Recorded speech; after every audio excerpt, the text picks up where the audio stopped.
Hello, everybody. Welcome into the Fantasy Pros Football Podcast. I'm Ryan Wormeli, joined today by Pat Fitzmaurice and by our guest, Davis Mattek.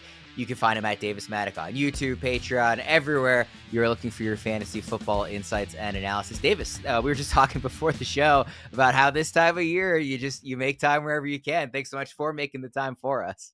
Hey, man, happy to do it. Always love chatting wide receivers. I mean, it's the most beautiful position of fantasy football. It's the most important one to get right, I think. So happy to do it. Yeah, wide receivers definitely among probably the most fun position to talk about in the preseason and in draft season here as we get to the end of July. Fitz, we're talking about our wide receivers with massive upside today. We're running through guys that are kind of wide receiver 2s, 3s, 4s, even some wide receiver 5s that we think have upside where they're going. You excited to talk about that today with Davis? I am. We, we always want to hit the wide receiver position in the early rounds, but it really helps if you can dig out some gems in the middle rounds too. Yeah, for sure. Quick reminder for everybody, you can find all of our 2025 consensus rankings and tiers at fantasypros.com/rankings. Let's start off at, well, not the top. We're not talking about wide receiver 1s because we're already there, but just below the top, wide receiver 2s, who we think have the upside to finish as sort of a first round value, kind of defining it as like a top 8 wide receiver, guys who are currently going much later than that. Fitz, I'll start with you. What receiver stands out to you in this range that you think could finish top 8 this year? It's Tyreek Hill for the upside. And a few months ago, I thought I was going to be completely out on Tyreek, but I am finding myself being drawn back in. Tyreek Hill had a pair of 1,700-yard seasons for the Dolphins in 2022 and 2023, and a pair of 1,200-yard seasons for the Chiefs in the 2 years before that. Last year, obviously a complete disaster for Tyreek, and he still came pretty close to 1,000 yards. And again, it's impossible to emphasize this enough. The 2024 season was just an abject nightmare for Tyreek Hill. He played the whole season with a wrist injury that he had sustained in August during a joint practice with, I think it was the Commanders. He lost his quarterback for 4 games in the first half of the season and averaged 35 yards a game while Tua was out. Tyreek was even arrested going into the stadium before one of his games. It was just a Murphy's Law kind of season for him. And the Miami passing game totally changed, presumably because Dolphins head coach Mike McDaniel was trying to protect Tua after he came back from the concussion. It was all about getting up the ball quickly, and everything just became very constricted. Tua averaged 5.7 intended air yards per throw last year, according to Pro Football Reference. In 2023, it had been at 7.7 air yards per throw. In 2022, Tyreek's first year in Miami, 9.5 air yards per throw. So it was a much different offense last year. I would imagine the Dolphins are going to try to stretch out the passing game at least a little more this season. And Tyreek had a couple of surgeries to fix the wrist.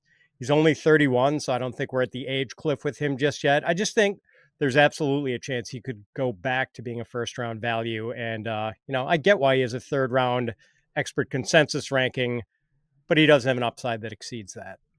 Davis, what do you think about Tyreek? It's funny because I find myself very similar to Fitz in that I spent most of this offseason kind of assuming I would not have Tyreek in pretty much any drafts. I just felt like he was going to be constantly going higher than I was interested in. And I'm just kind of buying into the fact that this is, I see the decline here, right? And we saw it last season. But I'm starting to wonder if maybe there's another year left of him kind of reaching these really high heights and that maybe I am kind of coming off him a year too early. What do you think of Hill? I think there's a lot of reasons to effectively just throw out the sample of the 2024 Dolphins. Like more often than not, when you have a decent sized sample of an NFL offense being above average, I mean, the 2 prior years before they were top 5 in yards per play, top 5 in total yards, top 5 in points. Last year, you have Tua missing time with a concussion. You have all these problems with the offensive line. A-Chain misses time with a concussion. Just sort of a mess up and down. You have the wrist injury. You have the police incident with Tyreek. You've got Waddle leaving all these games early. They kind of reconfigure the offense. Middle of the season, it's all, Jonnu Smith screens, and A-Chain is getting, I believe he had 87 targets last year. And maybe we see that volume again for A-Chain, and maybe they build on top of that. But basically, the thing that Tyreek provides, there are only so many players in the player pool who can score 20 points per game. Like, you could probably count them on one hand. and and depending on your personal proclivities, maybe 10% chance, 12% chance, 20% chance that Tyreek returns to that form. A lot of the guys, he's the wide receiver 12-ish, kind of depending on where you're drafting. So you look at the guys who go after him, like T. Higgins definitely can't. Terry McLaurin definitely can't. I'd be surprised if JSN or Devontae Adams reach those heights. So even, another great way to explain it is you're in a 12-team league with your buddies. You have an 8.3% chance of winning that league. 91.5% of the time you lose. So you might as well try and make as many decisions as possible that help you win it, as opposed to trying not to lose. So I'm on board with the Tyreek selection. Fitz, before we move off, just because he's such a big name, I want to ask you one quick follow-up question. Let's say you start your draft with like Bijan at the top of the first, and then at the end of the second, it's like Chase Brown or Kyron Williams or whatever running back. I know you like Chase Brown a lot. That's why I mentioned him for you, Fitz. Would you be comfortable in that scenario with Tyreek as your wide receiver one, like in the early part of round 3? Is that a strategy you'd be willing to employ? Yeah, I think so. And I think especially in leagues where you have to start 3 receivers, I would probably prioritize him maybe over Chase Brown if left with those 2 options.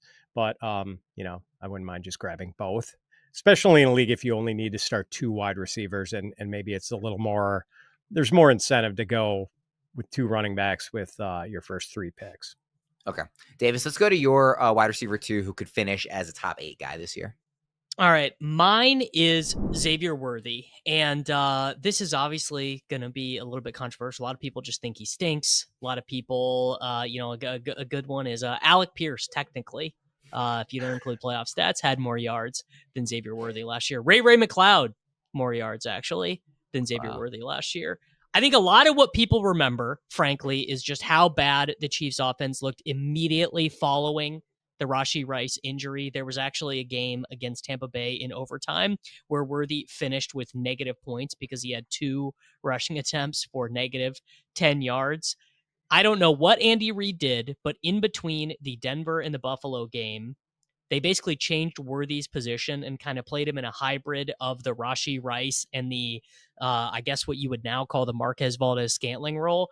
Mahomes did not hit Worthy outside of one play against the Chargers and one play against the Eagles on any throws further than 20 yards down the field.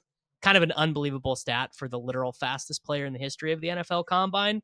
Worthy, also a very young player, just turned 22, actually. So, like, to give you an example, Xavier Worthy younger than some of the wide, like Xavier Worthy is younger right now than Kyle Williams, who got drafted by the New England Patriots. Like, he's a very young player, a lot to learn. For me, the most bullish thing about him is obviously his best NFL game came in the AFC Conference Championship against Buffalo. I'm not even going to count the Super Bowl stuff because I think that game was well and handled. Rashid Rice, I'm guessing, is suspended for the first month of the season. Could probably be up to the first 6 games of the season. Andy Reid, a pragmatic coach. They want to get back to the Super Bowl. The most pragmatic way to approach their offense. It's not going to be putting more on Kelsey's plate. It's not going to be asking Hollywood Brown to handle, 7 targets a game. It's not going to be asking Jalen Royals to be Rashid Rice. I think the most pragmatic thing is saying we just spent a first-round pick on Xavier Worthy. He had mixed results, but clearly has something that no one else on the offense has, which is that blazing speed. Let's find ways to get him the ball. I actually think Worthy's best role is kind of replacing Kelsey, if that makes sense. A lot of those screens, a lot of those option routes that used to be, Travis Kelce's 34 years old. Like, he can be out there, but he's not going to be the engine of the offense. So if you combine Worthy's ability to get open close to the line of scrimmage, and let's say instead of missing Worthy on 8 consecutive throws, 20 yards down the field, let's say he hits on 4 of those this year. That totally changes who he is as a player. And I think he's got an unbelievably high ceiling. Are you willing to not just like take him at cost, Davis, but would you want to go out and reach for Worthy to make sure you get him this year? Yeah, definitely. And again, it depends on where you're drafting. Like, if you're drafting on ESPN, you're going to be able to get him cheaper. If you're going to drafting on Sleeper, I believe he's a little bit more expensive there. So, like, it's kind of the, abusing the default rankings and be aware of what your league mates are. Like, I'm from Kansas, my league with all my buddies. Like, I in our league last year, to get Xavier Worthy as a rookie, I had to take him in the 4th round, right? And if I want him this year, I'm probably going to have to take him even earlier. So you need to be aware of that. But I'm comfortable once JSN and McLaurin, once you see their name in the draft applet in your queue, I'm not going to take him over Devontae Adams. I don't think I'm not going to take him over T Higgins or anyone like that. But you kind of get into that flat rate. It's like, Jameson Williams, Terry McLaurin, JSN. I'm like, I don't know, man. I might just take Worthy there. I always tell the story like about having to know the league you're in. That I'm in a long running salary cap league with a lot of Ravens fans, and Justin Tucker goes for like $9 in that format. He won't this year, obviously, but he for many years would go for like $9, and I just please go spend money on your kicker. I'm happy to see you do it. So you could take advantage of stuff like that for sure. Fitz, we've talked about the receiving room for Kansas City, on several shows throughout the offseason, just in terms of Rashid Rice. Obviously, we have, more and more updates about the legal situation there, and Xavier Worthy, like coming off of the way he finished last season, like Davis talked about. Where do you ultimately come down on ranking Worthy this year? Yeah, I mean, he is pretty close to, I think now he is in wide receiver 2 range for me. So I think I'm a little above consensus. And I think Worm, I've been sort of like Rashid Wright has been Rashid Rice has been a red light guy for me all off season. And I'm really encouraged to hear where Davis lands on the Rashid versus Worthy thing, because I know Davis is a Chiefs fan and has his ear to the ground on all things Kansas City Chiefs. So yeah, I mean, it never, the Rice enthusiasm never really made sense to me, because Worthy did not have a foothold in the Chiefs offense early on when Rice was smashing last year. And in Rice's rookie year, the guys who were getting starts at wide receiver for the Chiefs, besides Rashid Rice, were MVS, Justin Watson, Sky Moore. Like, these were not serious target earners. Worthy, on the other hand, he had 50 catches in his last 8 games last year, if you include the playoffs and discount week 18 when he played one snap because all the starters were sitting. Like, 50 catches, 8 games, that's a 100 catch pace. And so, like, Rashid Rice is not going to get the same sort of target volume because Worthy is going to earn targets himself. And now we're looking at some missed time for Rice, whether it's 4 games, 6 games. So, yeah, I absolutely see the upside with Worthy. Fitz, let's stick with you as we go to our wide receiver 3s with wide receiver 1 upside. This is a name that you have in the sheet who you have been interested in for a while, and I'm in full agreement here. Yeah, it's Calvin Ridley. And I've never really been on the Calvin Ridley bandwagon before. Like, I'm not a Ridley diehard. And there are definitely some Ridley diehards out there, but I can't figure out why his expert consensus ranking and his ADP have been in like mid-range to low end wide receiver 3 territory all offseason, and why that hasn't corrected yet. Like, Worthy has turned in 2 straight 1,000-yard seasons. He got there last year with Will Levis and Mason Rudolph as his quarterbacks. Now he gets to play with number 1 overall draft pick Cam Ward. And I can understand that people might have some trepidation about a receiver being fed by a rookie quarterback, but I think Ward is going to be pretty good for Ridley. Like, Ward likes to push the ball downfield, and he will sometimes hold onto the ball too long because he wants to make the big play. Like, that sort of thing might have Tennessee Titans fans pulling their hair out this season, but I think Cam Ward could benefit his pass catchers in much the same way that quarterbacks like Jameis Winston and Joe Flacco do. Like, there are going to be some mistakes and some turnovers, but he's also going to make some downfield connections. And wait, did I say pass catchers? Because that suggests more than one. And let's see, there's Ridley, there is perennial tight end sleeper Chigo Okonkwo. There is Alec Iamaner, who, a rookie I sort of like, but by no means is he a sure thing. There's Tyler Lockett and Van Jefferson in the mix. It's just a pretty gross collection of pass catchers beyond Ridley. So I don't think it's out of the question that Ridley could match or exceed the 143 targets he had with the Falcons in 2020. That was his high watermark for targets, and that would put him among the NFL's target leaders. Davis, do you think that Cam Ward will be good enough to support a, upside type of season from Calvin Ridley? I think it's really interesting that in fantasy football, generally speaking, people who are listening to fantasy football podcast in July, these people love rookies. We love, this list we're about to do, the guy names Iceman, full of rookies, right? But the number one overall guy in the draft, Cam Ward, no one really seems to be that excited. Quarterback 25 in the expert consensus rankings. Titans win total hasn't moved very much. I mean, am I great at evaluating quarterback play? Can I tell you, Cam Ward is going to be this, he's going to be that? I don't know. I watched a lot of Cam Ward play football at Washington State and Miami. I think he's very accurate. A little bit concerned about his mobility and decision making, against bigger, stronger competition. But if he can be a C minus quarterback, if he can be the 18th best quarterback in the NFL instead of the 27th best quarterback in the NFL, I mean, there's very few guys with a clear path to a 30% target share like Calvin Ridley, because as mentioned, I mean, just no pat like Chigakonkwo, Io Manor, Chimere Dike, Tyler Lockett, like there's absolutely no one standing in his way. Quick note for everybody on DraftKings. Get in the game. Best Ball is live at DraftKings. $15 million is on the line with real stakes and real excitement. Best Ball is the biggest fantasy contest at DraftKings.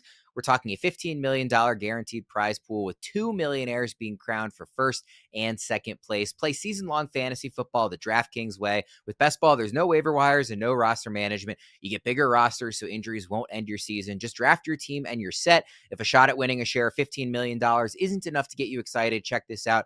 DraftKings is offering everyone a draft one, get one special. Your $20 entry fee scores you a bonus ticket. Download the DraftKings app and use code FANTASYPROS. That's code FANTASYPROS for all customers who enter the NFL Best Ball $15 million millionaire contest to get a bonus ticket and get a shot at being crowned one of 2 millionaires only on DraftKings. Davis, let's get into one of those rookies that you alluded to that you picked here. All right. I selected Matthew Golden. Again, kind of depending on where you're drafting, who you're drafting with. Like I anticipate, and I think like leagues that are full of people who are quite sharp, pretty tuned in. It's going to be pretty hard to sneak Matthew Golden by them. Maybe 10 years ago, 5 years ago, you could have snuck. The example I always go back to is Garrett Wilson was, I think, the expert consensus wide receiver 54 his rookie year after being a first round wide receiver pick. I think those days are probably behind us. Golden, bit of a weird college football profile. Didn't really start producing kind of at all until his final 5-6 games at the University of Texas, but was awesome when the team changed the offense away from throwing to Isaiah Bond as their primary weapon to Golden. Super fast, actually way faster than anticipated at the NFL Combine. Where's number 22, which I don't love, but effectively the Packers, I think they know they need a wide receiver one. It's why they took Golden in the first round, their first round wide receiver. I had the trivia name. It's been a long time. It's been, since I think since even Favre's time with the Packers was the last time they took a first round wide receiver. They also select Savion Williams in the third round. Christian Watson and Romeo Doubs contracts are done at the end of Watson's at the end of this season, Doubs at the end of next season. It's one of the few situations where you don't even have to hope and or pray on a rookie wide receiver. It's just there for you. He just is going to be starting week one. The Packers were 31st in the NFL in pass rate over expectation last year. If you get kind of a reverse to the median there, you get them, about 15th, 14th in the NFL. Could be 100 more throws available in that offense than there were last year. Jaden Reed has only played 33 total snaps in 2 wide receiver sets as a member of the Packers. Now, he might get a little bit more this year, which would be bad for Golden because Reed is a good target earner. But I mean, I think we could be seeing a 130 target wide receiver go after the 6th round, which is just very rare in fantasy football.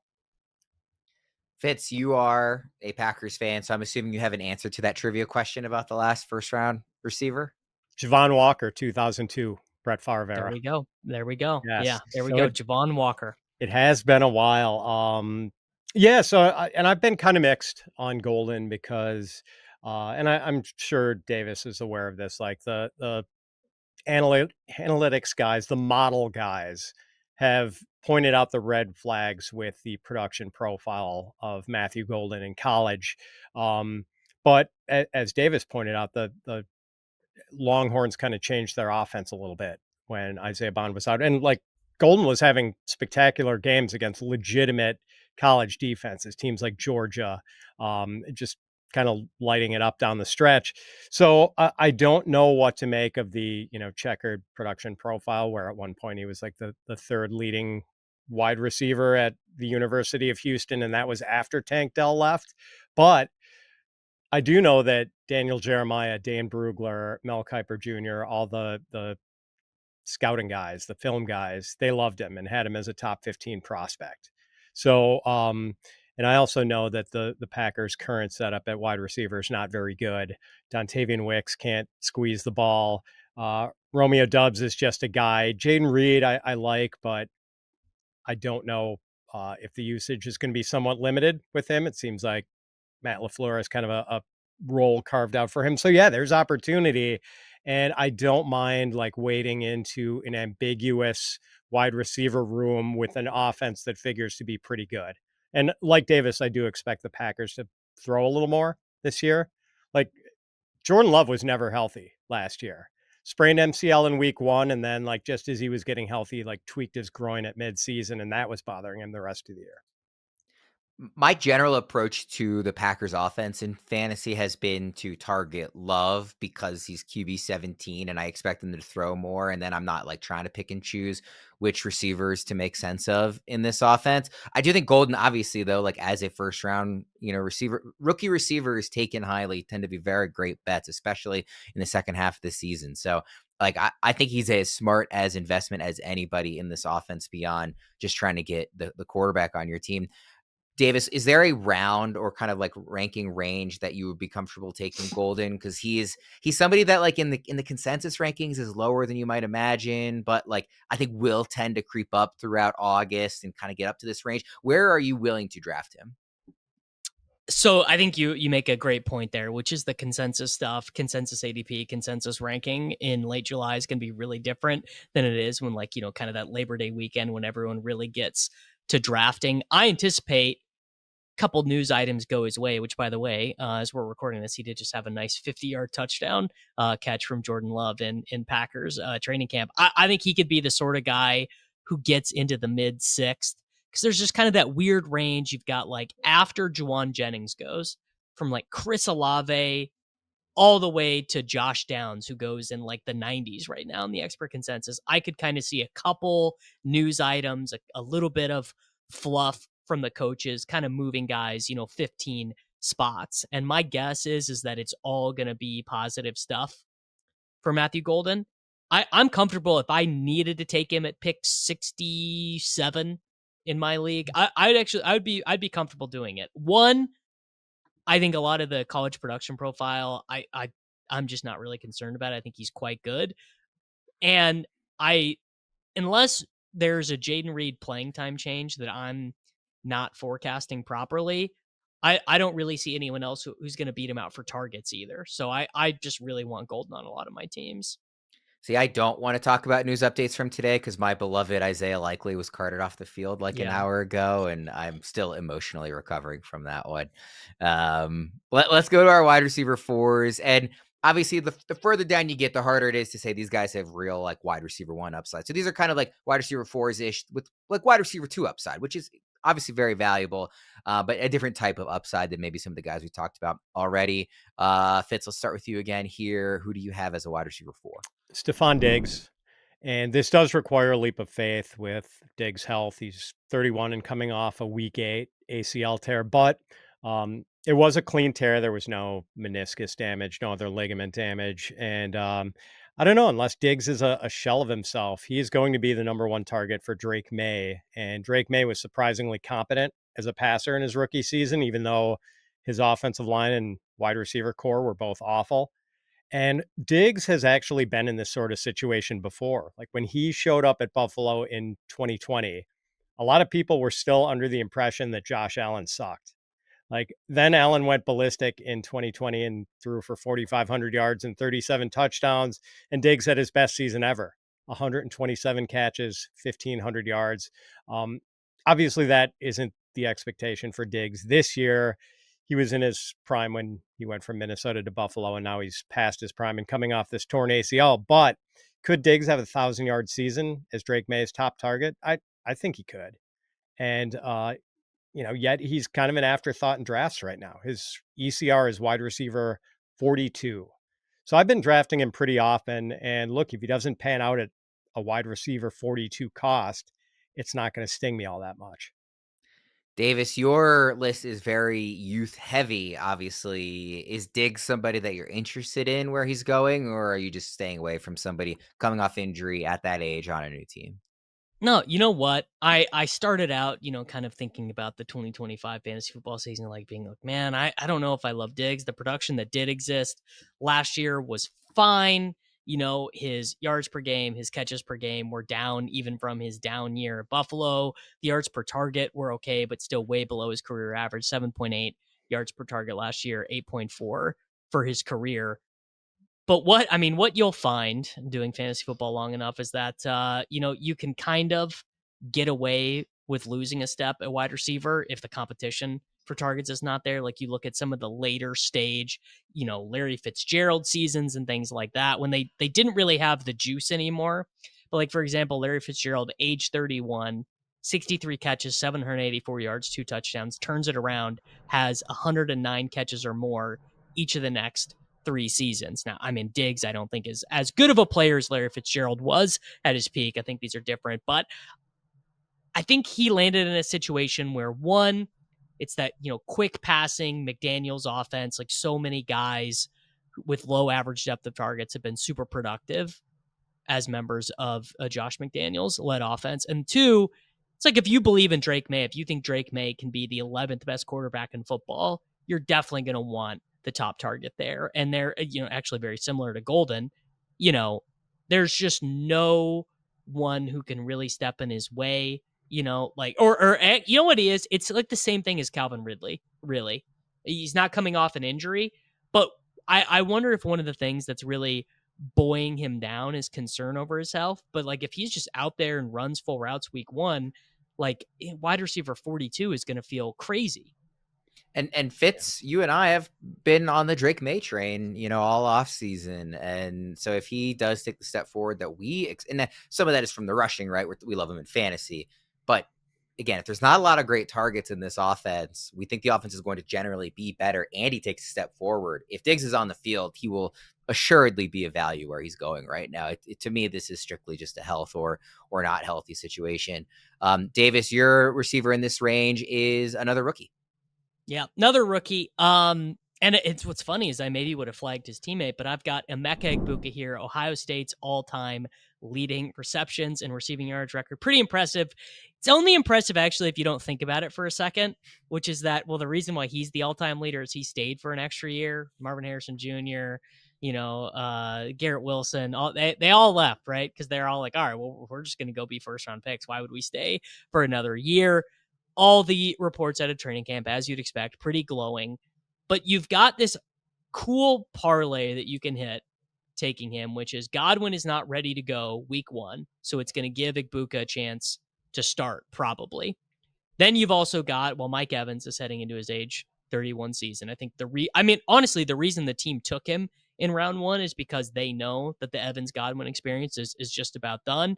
And Baker proved himself to be like a wonderfully efficient quarterback each of the last 2 years for the Buccaneers. We want to be invested in this offense.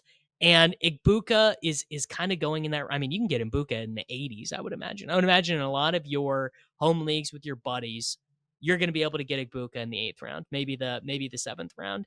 And to me, there's really no reason that he can't just kind of fulfill that role that Godwin was in last year. It might be one of those weird situations where he starts the year hot, then maybe you're benching him in like week 4 because Godwin's returned and you're not exactly sure. But Godwin starting the year slowly opens the ramp up for Egbuka in a real serious way. Like if Egbuka's just awesome the first month of the season, I don't think they're going to force Godwin back into, a huge target role. So I like as your 4th wide receiver, your 5th wide receiver, I think it's like the exact perfect type of bet to make. Fitz, I don't have to ask you what you think of this one because you have Egbuka as your pick in the next round. He's like kind of right on that border of like wide receiver 4, wide receiver 5. Davis has him as wide receiver 4. You had him as your first pick in the wide receiver 5 discussion. So let's just loop right into that segment right now. Why do you like Egbuka as well? Yeah. Well, we've been getting drenched with this fire hose of training camp news for the last few days now, and it can be sort of hard to pick out the things that really matter. But one of the things I'm perceiving as signal rather than noise is just this steady buzz from Emeka Egbuka. Like the Buccaneers coaches seem to love him. The beat writers are all saying that he pops on the field. And Baker Mayfield was just gushing about Egbuka on the Kelsey Brothers podcast, I think it was. And we had heard during draft season that Egbuka was one of the guys teams just unanimously loved after meeting with him. It just seems like there's something special about this dude.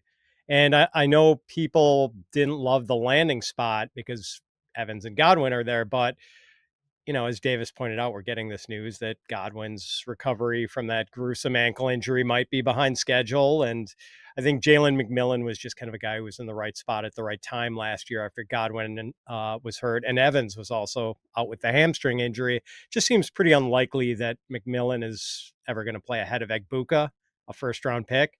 So I don't know, because he's a rookie and because the Bucs have some big-name wide receivers, it seems like Egbuka might fall through the cracks in some drafts, and maybe there's even more upside here than we think. Let's kind of transition, because we already have gotten into these wide receiver fives, and we're kind of defining these guys as upside as just becoming weekly fantasy starters. You can kind of look at guys who could become a wide receiver too, like Ibuka, or just guys that are weekly in your lineup, as opposed to just kind of bench depth pieces. Davis, who do you have for us here? All right, I went with some real sleepers. These are guys who might not get drafted in every single league, guys who you can kind of get like let's say you went super heavy on running backs, what you were like, I need Josh Jacobs and I need Chuba Hubbard and I need Tony Pollard and I went to Arizona State, so I want Cam Scadaboo too. I had a handful of guys here. Josh Downs, who was kind of more in that range we were just talking about, and then true cheap guys, Rashid Shaheed for the New Orleans Saints, Adam Thielen for the Carolina Panthers, Dontayvion Wicks for the aforementioned Green Bay Packers, and A.D. Mitchell for the Indianapolis Colts. I mean, Wicks and Mitchell so similar, really good at getting open, not so good at catching the ball, not so good at focusing in on the task at hand. But if they put it together for a month stretch, they actually have the ability to put together some of those crazy huge spike weeks. Then Thielen, sort of the opposite of that, just real steady drumbeat. If Adam Thielen is on the field for the Carolina Panthers, we're gonna get to week one, and the expert consensus ranking, the ECR is gonna, the weekly rank, he's gonna be like the wide receiver 32, the first set.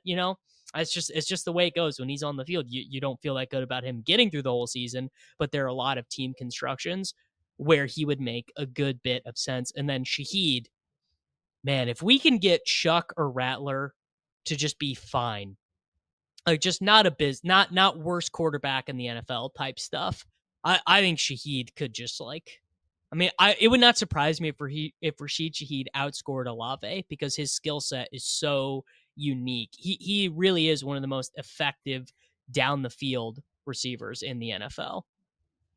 Fitz, any other names in this range for you?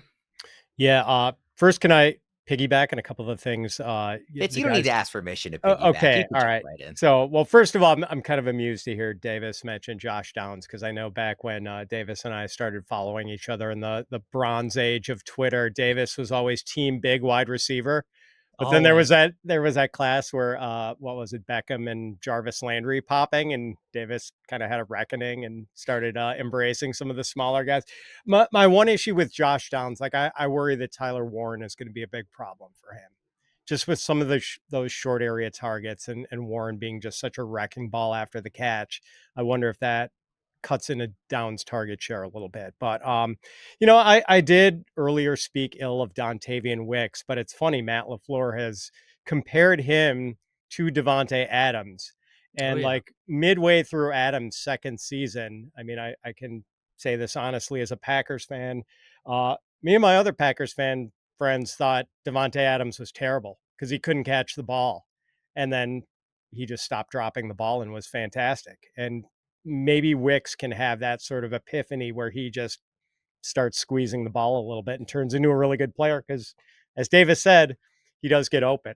But And I agree with a lot of the other names on Davis's list. Adam Thielen, like that guy's going to play till he's 47, I think. Thielen is just the name that like nobody has any interest in drafting, but like like week to week when you're actually sitting there setting your lineups, like, he's probably going to get some targets and be valuable here.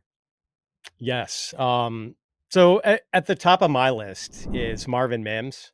Like he's just such a unique player, and the impressions of Mims are just all over the map. Like I know some people are dismissing Mims as a gadget guy because so much of his yardage came on screens last year. And that's true. He did make a bunch of big plays on screens.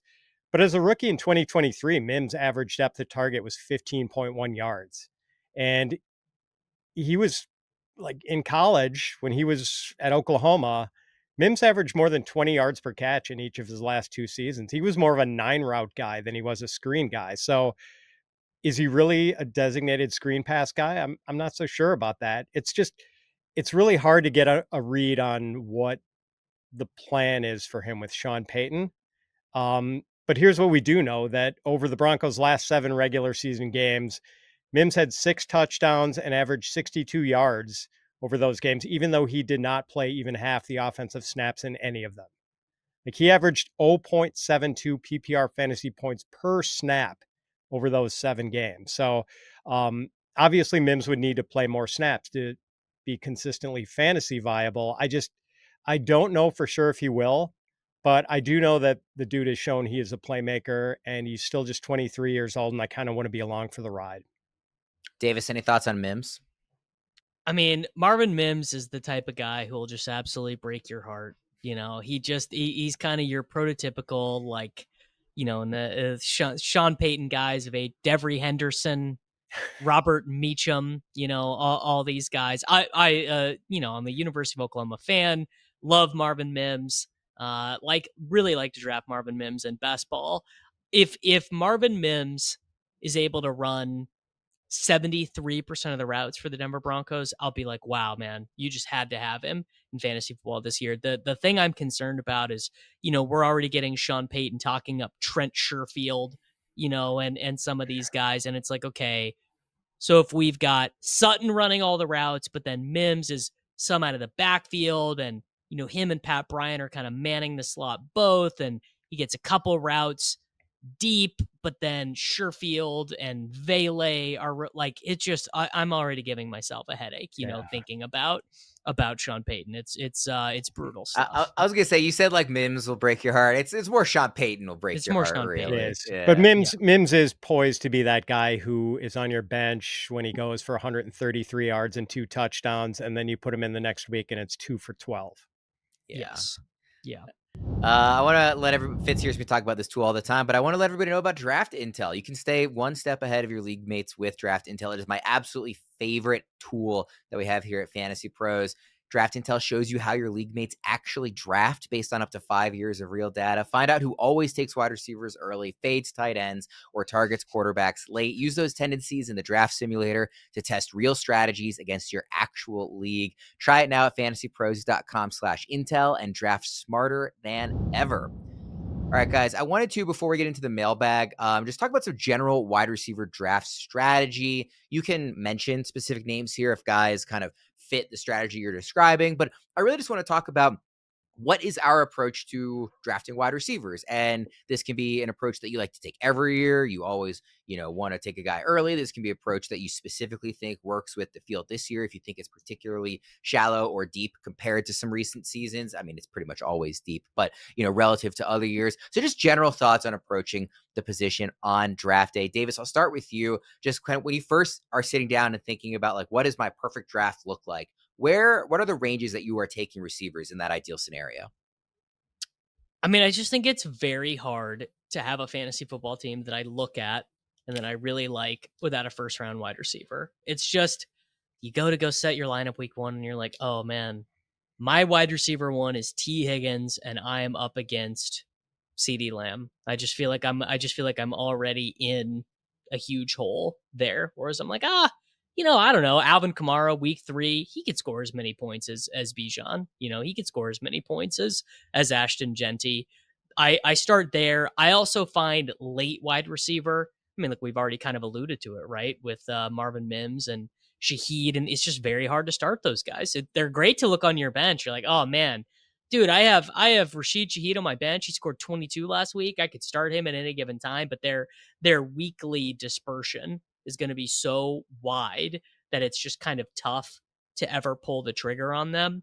So kind of my ideal strategy is one wide receiver in the first round, kind of play it fast and loose. Sometimes you take Bowers, sometimes you get a running back, and then hone in, I would say, most on kind of the wide receiver in the 5th round, the 6th round, the 7th round. Ironically, a lot of the guys we talked about, Calvin Ridley, Matthew Golden, Emeka Egbuka, because I think those guys are all starting level quality players. Fitz, what about you? I know that you often talk about the difference in your strategy when it's a 3 receiver, that you start 3 receivers as opposed to just starting 2. When generally in the draft are you finding that you're most, liking the value that you see at the position and wanting to attack it? Yeah, I mean, we in the fantasy biz, I think, talk more with the assumption that it is 3 wide receiver leagues, and we see more well, not more, but a lot of home leagues where you only have to start 2. But since everyone in the fantasy biz usually does draft best ball, and like in those leagues, your the percentage of your starting lineup made up of wide receivers with 1 quarterback, 2 running backs, 3 receivers, a tight end, and a flex. It's 37.5% wide receivers. And if you flex a 4th receiver, it's 50%, at least of non-kickers and non-defenses.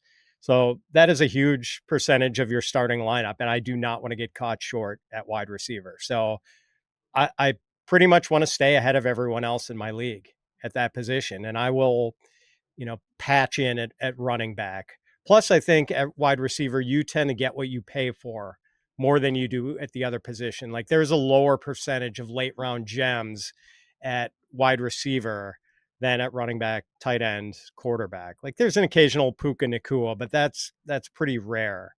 So yeah, I mean, I want to hit that position hard in the early rounds, and then I'm not in a position where I need to count on guys like Matthew Golden or even Stefon Diggs to have great seasons for me to survive at wide receiver.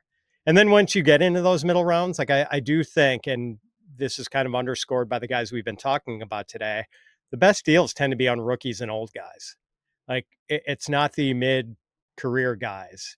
And we've talked about Emeka Egbuka, Matthew Golden, Stefon Diggs, Adam Thielen. Like take the kiddie and senior citizen discounts.